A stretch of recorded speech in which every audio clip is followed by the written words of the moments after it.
Saudaraku, seringkali kita memiliki banyak dalih untuk tidak melayani Tuhan.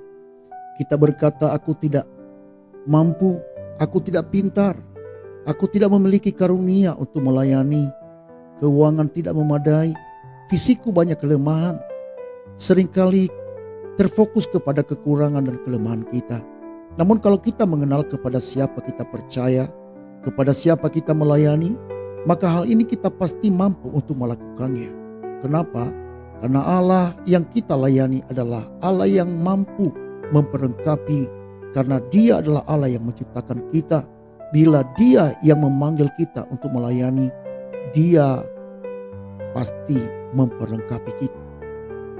Saudaraku, Musa pun mengalami hal demikian. Tentu kita mengenal siapa Musa dalam kitab Perjanjian Lama. Ia dipakai oleh Tuhan dengan luar biasa. Bahkan di dalam sejarah perjalanan bangsa Israel dan juga di dalam iman percaya, sebagai orang Kristen tidak lepas dari sosok Musa hamba Tuhan yang luar biasa itu. Namun awal permulaan perjalanan kehidupan Musa ada banyak kekurangan dan kelemahannya. Saat Allah memerintahkan dia untuk menghadap Firaun, Musa berkata, "Siapakah aku ini? Maka aku akan menghadap Firaun dan membawa orang Israel keluar dari Mesir." Musa menyadari bahwa ia tidak mampu untuk menghadapi Firaun yang penuh kewibawaan. Menghadap seorang raja yang berkuasa itu tidak gampang. Musa mulai melihat kekurangannya. Musa mulai menyadari akan konsekuensi menghadap raja yang sedang memperbudak orang Israel. Ia gentar. Musa takut karena ia melihat dirinya yang tidak ada apa-apanya. Di dalam hati Musa, ia tidak mungkin. Tetapi perhatikan apa yang dikatakan Allah kepada Musa. Allah nenek moyangnya itu, Dia berkata, "Bukankah aku akan menyertai engkau?" Saudaraku, inilah yang menjadi kata kunci bahwa kita melayani Allah yang besar, Allah yang penuh kuasa. Bila Ia yang memerintahkan, maka Ia pasti memperlengkapi, karena Dialah sumber segala sesuatu. Kalau kita perhatikan di dalam kitab Keluaran pasal 3, di sana kita mengetahui dialog antara Allah dengan Musa.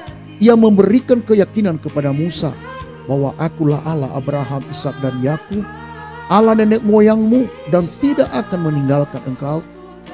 Namun di dalam Keluaran pasal 4 ayat 1, Musa masih berdalih dan berkata, "Bagaimana jika mereka tidak percaya kepadaku dan tidak mendengarkan perkataanku, melainkan berkata, Tuhan tidak menampakkan diri kepadamu?"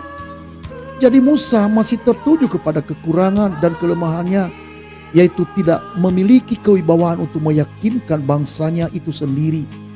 Tetapi Tuhan Allah Israel meyakinkan Musa bahwa Allah Israel yang mengutus dia kepada bangsa itu.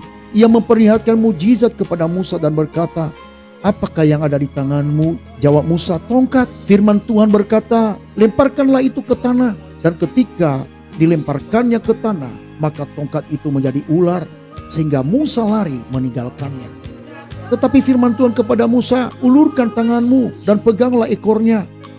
Musa mengulurkan tangannya, ditangkapnya ular itu lalu menjadi tongkat di tangannya. Supaya mereka percaya bahwa Tuhan Allah nenek moyang mereka, Allah Abraham, Allah Ishak dan Allah Yakub telah menampakkan diri kepadamu. Lagi firman Tuhan kepadanya, "Masukkanlah tanganmu ke dalam bajumu."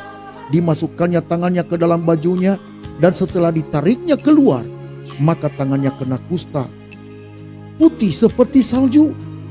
Sesudah itu firman-Nya, "Masukkanlah tanganmu kembali ke dalam bajumu."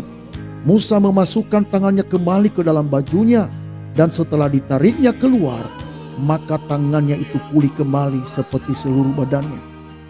Jika mereka tidak percaya kepadamu dan tidak mengindahkan tanda mujizat yang pertama, maka mereka akan percaya kepada tanda mujizat yang kedua. Dan jika mereka tidak juga percaya kepada kedua tanda mujizat ini dan tidak mendengarkan perkataanmu, maka engkau harus mengambil air dari sungai Nil dan harus kau curahkan di tanah yang kering. Lalu air yang kau ambil itu akan menjadi darah di tanah kering itu.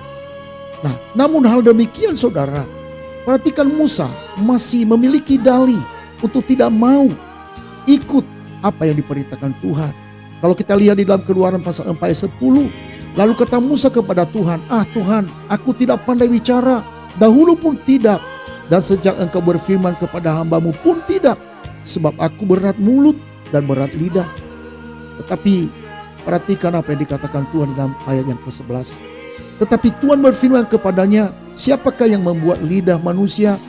Siapakah yang membuat orang bisu atau tuli? Membuat orang melihat atau buta? Bukankah aku, yakni Tuhan? Oleh sebab itu pergilah, aku menyertai lidahmu dan mengajar engkau apa yang harus kau katakan. Nah, saudaraku kekasih dalam Tuhan, perhatikan. Kalau engkau sungguh mau dipakai oleh Tuhan dalam segala kekuranganmu, maka Allah pasti akan perlengkapi engkau. Tidak ada yang mustahil bagi Tuhan.